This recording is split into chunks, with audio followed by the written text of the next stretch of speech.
Vamos a dar inicio a la cuarta unidad del primero medio del programa EAR Chile, que corresponde a la temática de la Primera Guerra Mundial.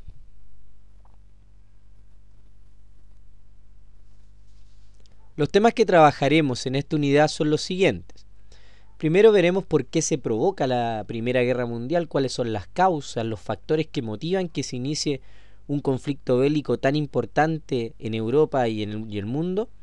Posteriormente veremos el desarrollo de la Primera Guerra Mundial, haciendo mención principalmente a lo que fueron las etapas de la Primera Guerra Mundial, cómo se fueron desarrollando y qué características tuvieron, para después dar paso a la revisión y análisis de lo que corresponde a las consecuencias de la Primera Guerra Mundial. Antes de empezar, será importante señalar que como punto inicial tenemos que tener en cuenta que la Primera Guerra Mundial, si bien es cierto que fue un conflicto que afecta principalmente a Europa en cuanto a su expresión bélica propiamente tal, es decir, a los conflictos y bombardeos, tiene repercusiones a nivel mundial por dos motivos principales. Por la cantidad de muertos que se genera, ¿no es cierto?, como consecuencia de este conflicto, por la gran migración de Europa que se produce hacia otros continentes que no se encontraban en conflicto. La gente va a esos lugares para protegerse y además por las consecuencias económicas que genera a nivel mundial. Por estas tres causas es que nosotros podemos hablar de un conflicto a nivel mundial y tildar, ¿no es cierto?, este conflicto como la Primera Guerra Mundial.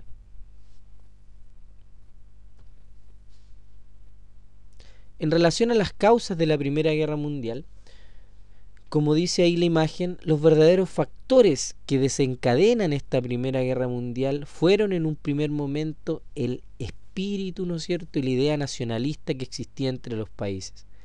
Cada país tenía la idea de que era el mejor país dentro de Europa y que por ende debía tener la mayor cantidad de territorios en otros continentes y que por ende debería tener la mayor cantidad de territorios dentro de la misma Europa.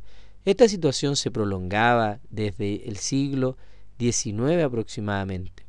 A raíz de esta situación se empiezan a generar una serie de rivalidades dentro de los países y estos empiezan a militarizar sus relaciones, es decir, empiezan a comprar una gran cantidad de armamento para protegerse en caso de un posible conflicto. Y además se van a generar sistemas de alianza, los cuales, ¿no es cierto?, fueron verdaderos pactos entre los distintos países, pactos de defensa mutua. Por lo tanto, estaban dadas las condiciones con estas causas para que en cualquier momento se iniciase un conflicto bélico.